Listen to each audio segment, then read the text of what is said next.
It's our monthly net worth check-in, and our net worth moved about $3,286. We're going to cover exactly why in this video, and we're also going to go over how our budget looked for the month. So were we over budget? Were we under budget? So let's get into it. Here's our net worth tracker in Excel. Basically, it's just going to go and show our values for each of our accounts, and then at the bottom here, it's going to show our net worth for each month in a simple column chart. So we'll get the values in the top table, and then we'll be able to see the net worth throughout the year. So let's start with our 2026 net worth end goal. So we want to raise our net worth to about $175,000 by the end of the year. I think this is attainable. Most of it's going to come from our contributions, and then with some growth from those contributions and our currently invested amount, and then also building up our emergency fund and our savings a little bit also. So I think this is very doable, and we should be able to reach that. I'm pretty confident that we can hit that. Let's jump into our assets. So you can see each account broken down.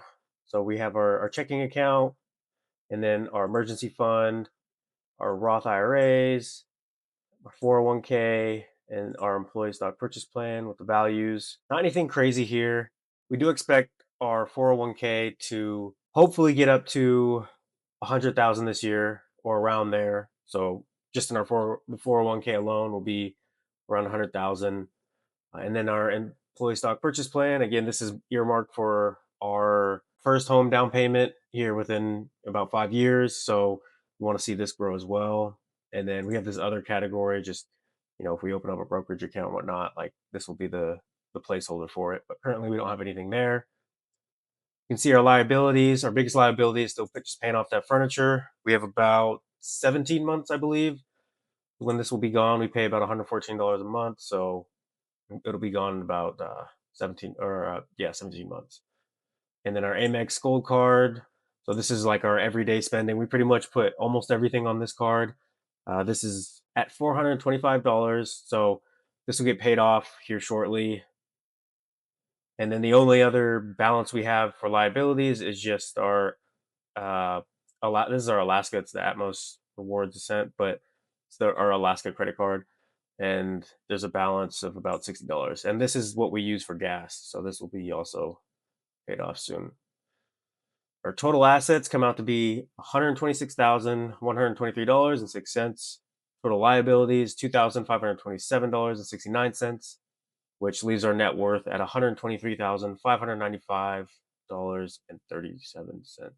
Our liquid net worth is $20,097.39, and our invested assets are $106,714.01. Now, one thing I added very late here before we start recording is this monthly movement row. So it's going to track our net worth change month over month. So this is from the change between December of 2025. So you can see if it's green, it's going to be increase. If it's red, it's going to be a decrease, meaning if it's a decrease, then this month was lower than the previous month. But this month we were up $3,200 or $3,286, as I mentioned at the beginning. So a solid increase here, and we hope to see this number in the green every month. So pretty good month from a net worth standpoint. And then the graph, there's not much to say about this because we only have 1 month of data. But as we go throughout the year, you're going to see, each, um, you know, each column show up for each month with a new net worth value. So hopefully we'll be seeing this trend upwards as we get later throughout the year. But I thought this was a good way to visualize and to show everybody our numbers, and easier to see and understand. Now we're going to jump to our budget review. With our net worth, we're also going to do a budget review. So you'll get our monthly net worth and budget review in this reoccurring video. So for January 2026, we had an interesting month. So you can see our net income, our budget was about $6,200. Our actual was just above that. Our housing, so our housing expenses are about 36.8%. So our preferred percentage is 25 to 30%, as I discussed in the last video. But with our current trade-off, just with one income, this is going to be a little bit higher. Now, I think in our situation it's okay because we're not paying for like a car loan, or we don't have a huge, another type of loan that we have to pay off. The only thing is just that credit card that's about 2000. So I think the trade-off here for us is okay and we make it work. But we would like to see this decrease over time and eventually get in within that threshold of 25 to 30%. Our fixed expenses pretty good. Our actual fixed expenses stayed under just barely. But something that's a little bit new for this month is our new car insurance started. So we increased our premium to make sure we're fully covered and we have everything covered that we want. So this first monthly payment is going to be the highest on a 6 month premium. So it the fixed expenses are going to be a little bit lower the following months, but this just wanted to point that out. So this should be reduced a little bit within the following months. Our non-fixed expenses. This is where the budget sort of took a turn. So we've been dealing with our car and our oil leak issue. So we had to take it into another mechanic for the third time. So our auto expenses were about $417 alone.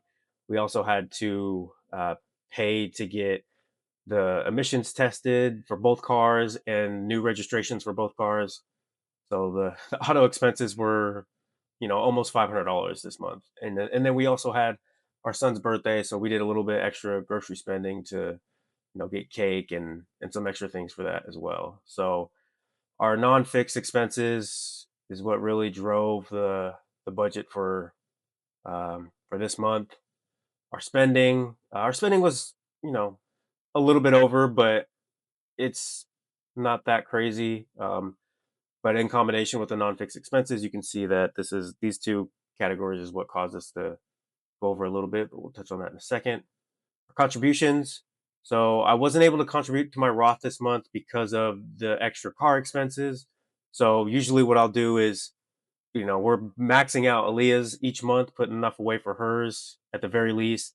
And then if we know something's coming up, some expense, then we'll usually cut the contributions to mine and usually pay for, whatever expense we have to cover. So that's kind of um our plan as we go throughout. So if we don't have any expected, large expenses, then we'll put that same amount towards my Roth IRA. But ideally we want contributions to mine as well. It just, sometimes we have things come up and we have to be able to pay for them. So when that happens, we cut my contributions to my Roth IRA. Our total, so our actual was 6,219, and our budget was 5,471, and then we were over budget by about $748. So majority of that coming from the auto expenses, with some additional spending, in the non-fixed expenses and some spending as well, but not a huge thing to worry about.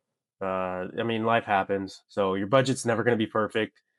So we're not stressing or anything, but this is wasn't the best month for us. And then you can see here just a simple pie chart. It's going to show our these percentages, the percent of our net income. You can see most of our spending goes towards housing, and then our non-fixed expenses is groceries, spending for the kids, and other things that can vary month to month.